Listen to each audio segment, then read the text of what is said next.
Buongiorno, benvenuti alla TG Sicilia. Le principali notizie. Un barcone carico di migranti si capovolge al largo di Lampedusa, 21 dispersi, anche 3 bambini. I 7 sopravvissuti sono rimasti aggrappati al relitto per 3 giorni. Salvati dalla Guardia Costiera, ora sono in buone condizioni.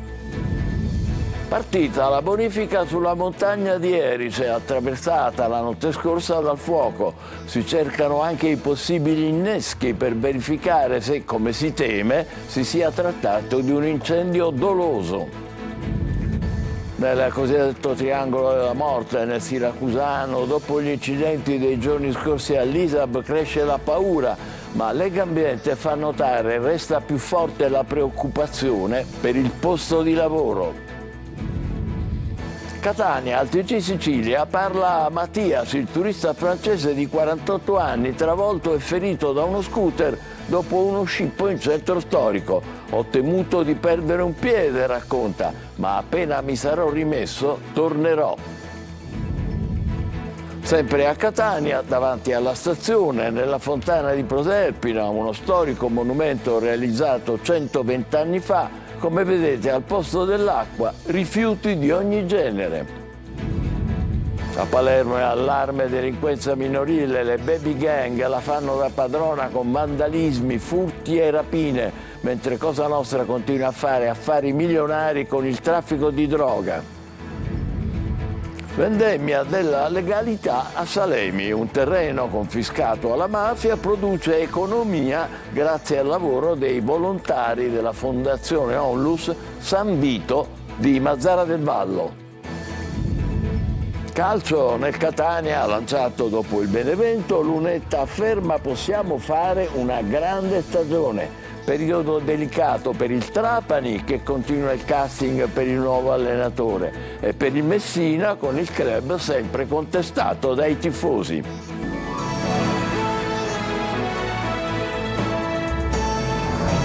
Bentrovati, ancora un dramma dell'immigrazione, la barca partita dalla Libia si ribalta e in 21 vengono inghiottite dalle onde. Il racconto shock dei 7 superstiti trasportati all'hotspot di Lampedusa. Tonino De Mana.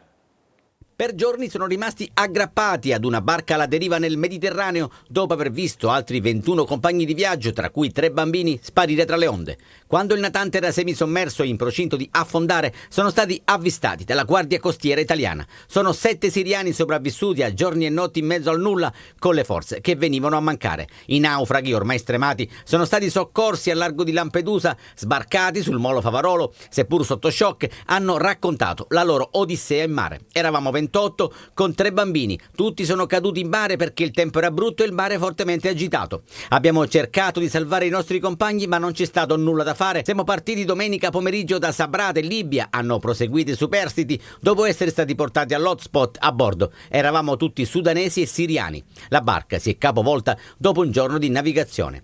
Alle ricerche dei 21 dispersi, la cui speranza di trovarli in vita è pressoché nulla, stanno partecipando unità navali e guardia costiera. Allertato anche il centro soccorso libico, maltese e tunisino.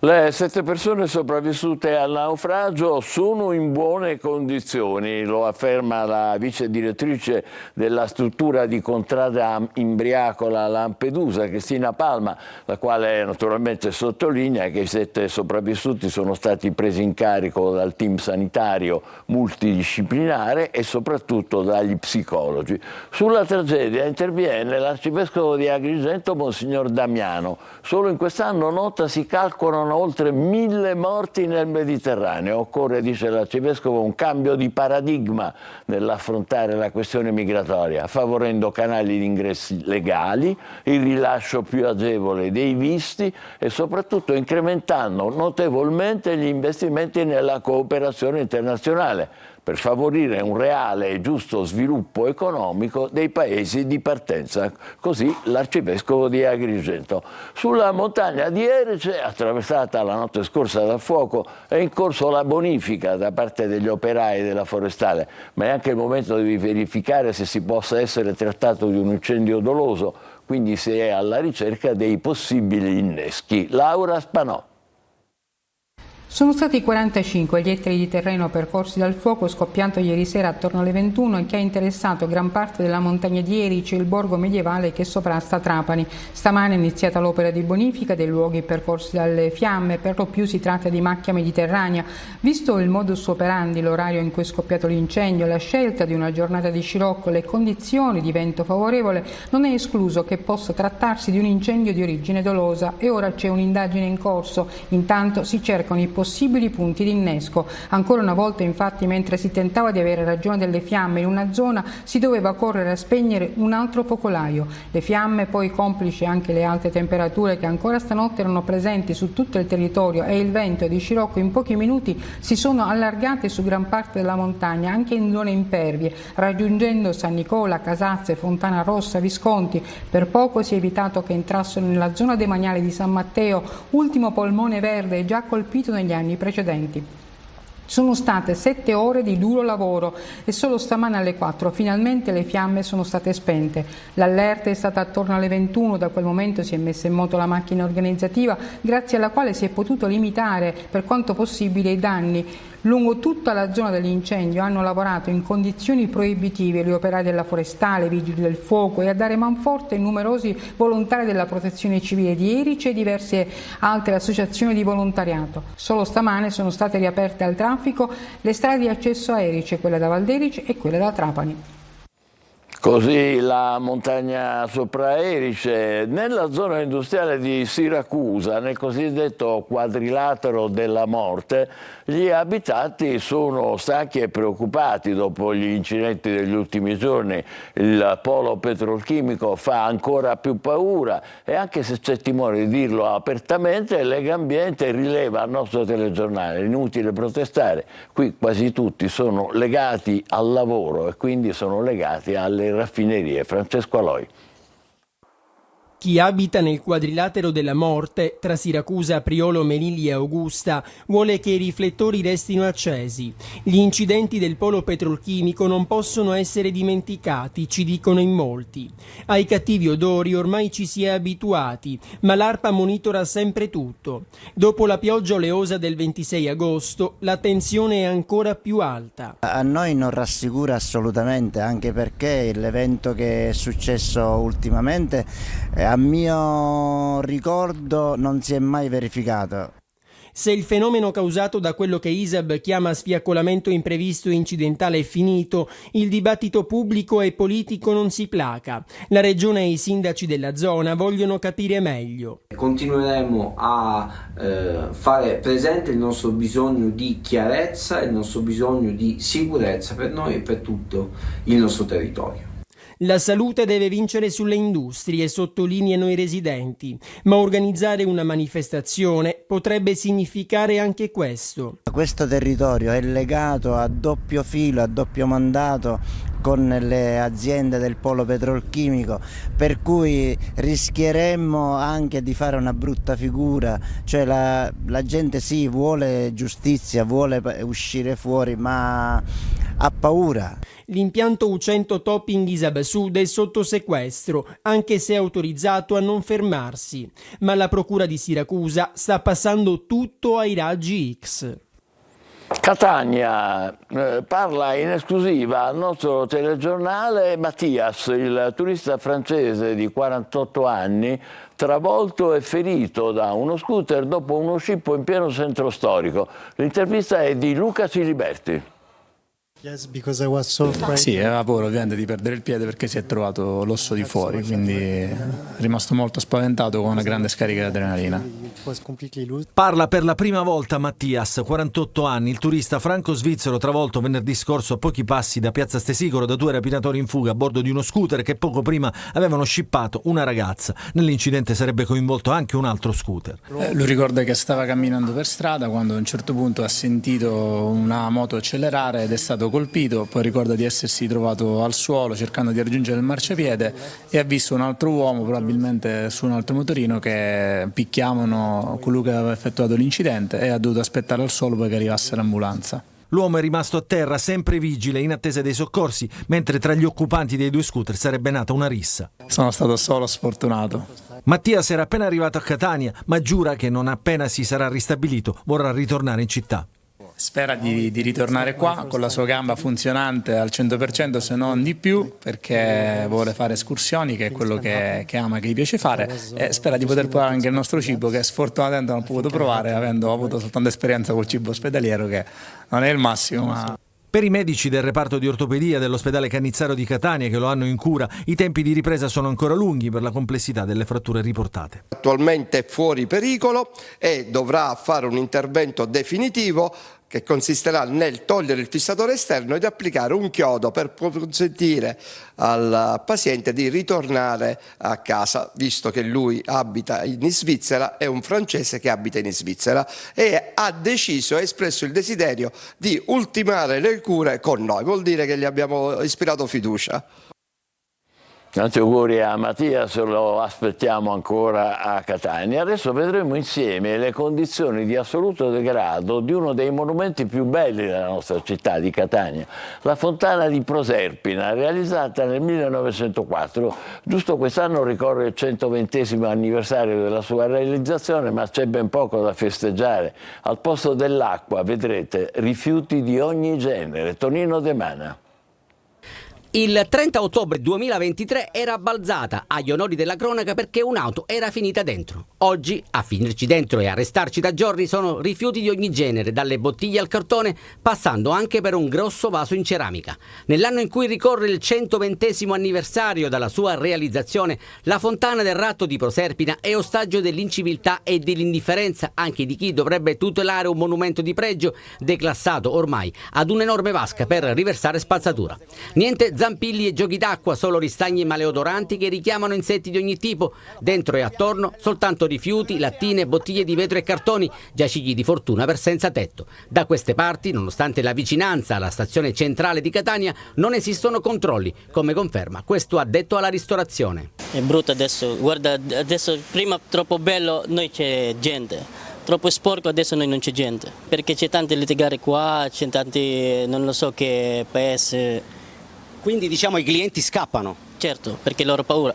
La fontana rappresenta il drammatico momento del rapimento di Proserpina da parte di Ade, un tema mitologico legato alla storia antica della Sicilia. Nonostante tutto, qualcuno ancora la fotografa per la sua bellezza. Altri turisti, invece, la osservano indignati. Io sono un ligure.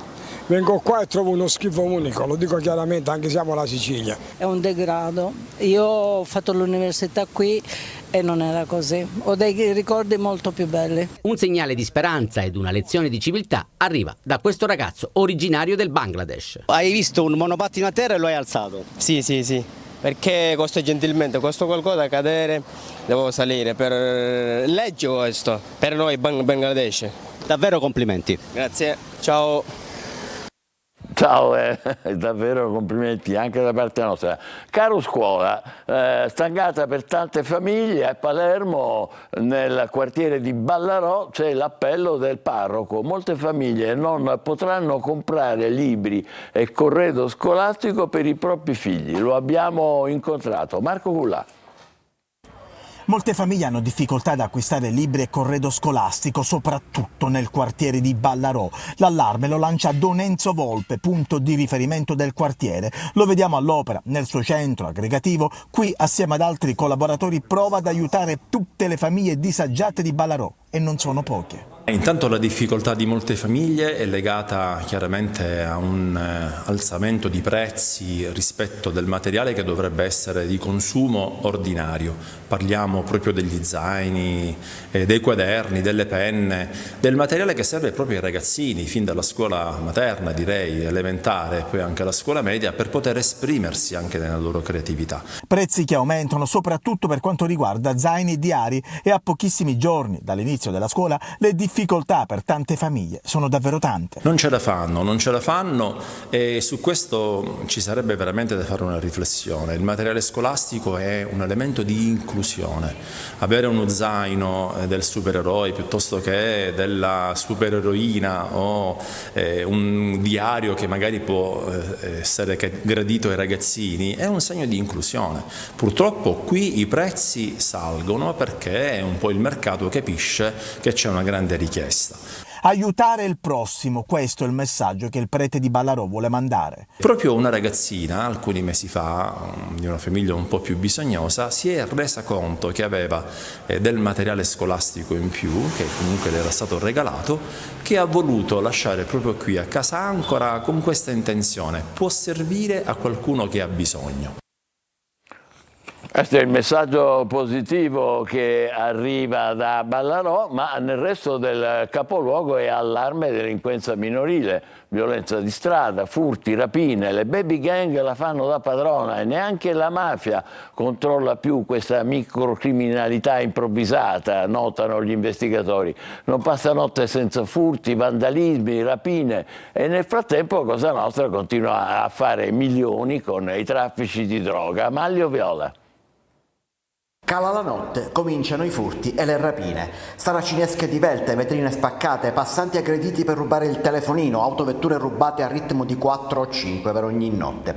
E come se non bastasse c'è anche il vandalismo, una decina di scuole danneggiate proprio negli ultimi giorni, poco prima dell'inizio dell'anno scolastico. Palermo è fuori controllo e non c'è più neanche la mafia di una volta in grado di controllare la microcriminalità dietro al pagamento dell'odioso pizzo. Non c'è perché danni, furti e rapine sono figlie delle baby gang. Sono almeno 3 quelle che la polizia e i carabinieri stanno cercando, sarebbero composte da giovanissimi fra i 14 e i 17 anni, ma non sono organizzate come avveniva nell'America degli anni 70, bande improvvisate che si compongono e si scompongono, le stesse che danno poi vita in più di un'occasione alle risse di strada. Molti sono i giovani che delinquono per colpa del crack, ma molti altri lo fanno per noia, per adrenalina. A Palermo più che al nord, o almeno arresti, fermi e denunce di minori qui sono il 5% in più rispetto ad esempio a Milano. Ma mentre tutto questo avviene, la mafia continua a fare i suoi di affari senza più curarsi del territorio se non per sfruttarlo. Lo denuncia anche l'arcivescovo di Palermo, Corrado Lorefice, che fra l'anniversario dell'uccisione del generale Carlo Alberto Dalla Chiesa e il giorno dedicato a Santa Rosalia parla di Cosa Nostra e della sua sfrontatezza, di boss che oggi si sentono come Dio, un Dio mafioso che ha un copione preciso: mi faccio vedere quando voglio, ci sono e non ci sono, ho le chiavi del regno. Nuova sconcertante ipotesi sulla strage di Altavilla Milicia nel febbraio scorso. Gli investigatori puntano a chiarire le mire economiche della coppia ispiratrice del massacro sulla villetta degli orrori. Insomma, Sabrina Fina e Massimo Carandente cercavano casa. Sapevano che da lì a poco sarebbero stati sfrattati. La villetta di Altavilla Milicia della famiglia Barreca era un'ottima alternativa e così avevano fatto credere che nell'abitazione ci fosse il demonio, tanto da indurre Giovanni, l'uomo reo confesso della strage, a uccidere moglie e figli, seviziandoli e dandoli anche alle fiamme. Insomma, prima del delirio religioso ci sarebbe un tragico movente economico molto concreto. La vendemmia della legalità a Salemi, un fondo agricolo confiscato alla mafia, produce economia grazie al lavoro dei volontari della Fondazione San Vito Onlus di Mazara del Vallo, un rito che si rinnova da un decennio. Laura Spanò.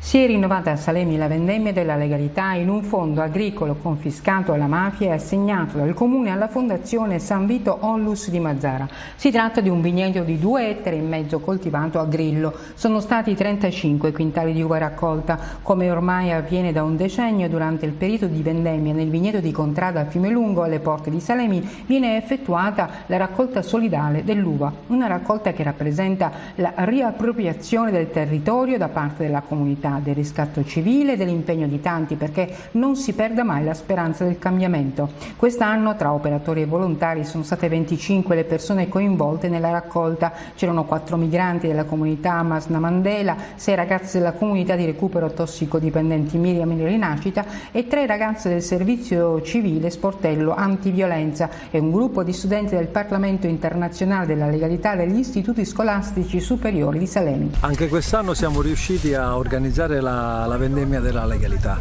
grazie al contributo che l'assessore Rina Gandolfo e il comune di Salemi hanno messo in atto e con il coinvolgimento di alcune cooperative di Salemi. Un grande successo anche quest'anno della vendemmia della legalità. Del resto, su un bene confiscato alla mafia come questo, insomma, la cosa importante è che passi il messaggio del bene comune, perché questo è un bene della comunità di Salemi prima di tutto, ma della comunità dell'intera provincia di Trapani.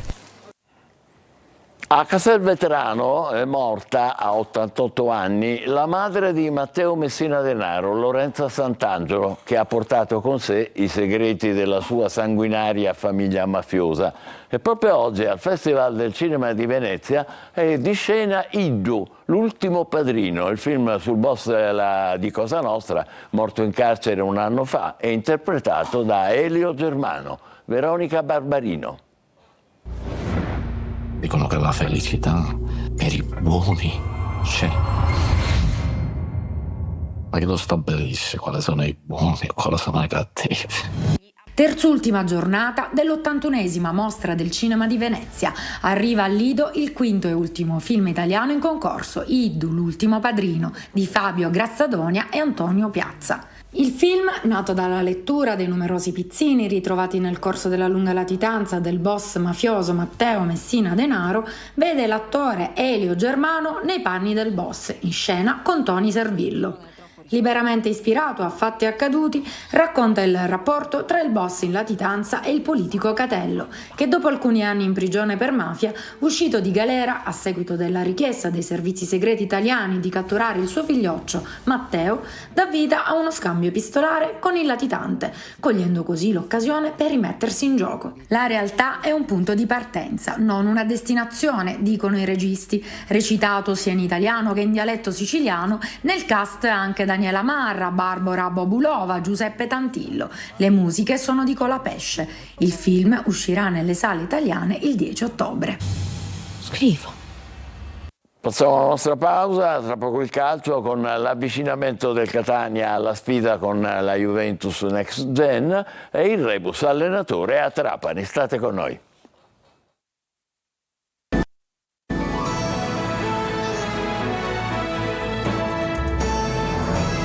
Insieme con il calcio, sabato a Biella il Catania giocherà contro la Juventus Next Gen, rossazzurri che anche in Piemonte faranno affidamento sulla solidità emersa nelle prime partite, ma anche sulla duttilità di alcuni suoi interpreti, come Lunetta, che dice faremo una grande stagione. Marco Carli. Juventus Catania, storia antica. È ovvio che parliamo di due squadre diverse. La Next Gen è la squadra B, ma l'idea del rosso-azzurro contro il bianco-nero fa inevitabilmente tornare alla mente i ricordi del passato, come quando Isco segnò il gol del famoso 1-2 in casa della Juve. Altri tempi e come detto altra squadra. Il presente parla della Juventus Next Gen e del nuovo Catania. Entrambe escono con maggiori convinzioni dall'ultima partita di campionato. I bianconeri per via della rimonta di Caserta da 0-2 a 3-2 a proprio vantaggio. Il Catania, grazie al successo col Benevento, condito pure da una ottima prestazione, soprattutto nel primo tempo. Certo, oltre alla casertana di partite sull'altalena, la Juve ne ha vissute due. Anche la prima gara, persa col Cirignola, racconta di una squadra capace di far male, ma non irreprensibile dietro. 6 reti subite nelle prime due. Siamo agli inizi ed è forse troppo presto per le statistiche, ma è chiaro che il Catania fa invece dell'organizzazione e della solidità un suo punto forte, al di là della porta finora inviolata in campionato. Giocatori capaci di darsi una mano e anche duttili, come ha dimostrato Lunetta col Benevento. Sono un giocatore duttile che può ricoprire tanti ruoli, mi metto sempre a disposizione e il mister appunto mi aveva provato lì già la settimana prima e mi trovavo bene, non ho un problema a fare quel ruolo, quindi mi sono divertito. Abbiamo fatto una bella partita tutti insieme, anche di grande sacrificio, soprattutto il secondo tempo, quindi ci sono tutti i presupposti per fare una grande annata. Acque non proprio serene invece a Trapani e a Messina. I Granata sono alle prese con la scelta del nuovo allenatore. Intanto contro il Crotone andrà in panchina Aronica. A Messina si cercano rinforzi tra gli svincolati, ma continua la protesta dei tifosi contro la proprietà. Francesco Triolo.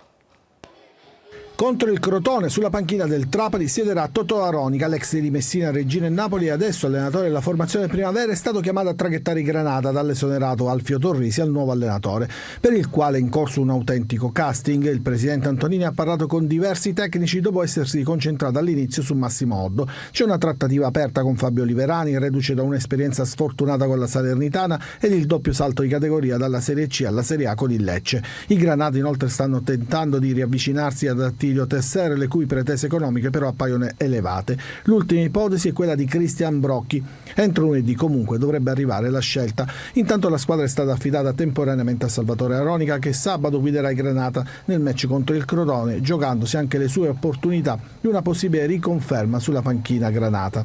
A Messina, oltre che sul campionato, dove i giallorossi incontreranno sabato sera il Taranto al Francoscoglio, si guarda anche al mercato. Il club sta cercando tra gli svincolati. Aggregati ci sono il 24enne olandese Bradley Van Euven e l'attaccante Stefano Beltrame, ma la scelta potrebbe ricadere solo sul primo. Modica contro il Taranto recupera Manette e potrebbe far giocare dall'inizio Petrucci. Intanto prosegue la protesta contro la proprietà dei tifosi giallorossi, che non saranno nemmeno stavolta sui gradini del Francoscoglio.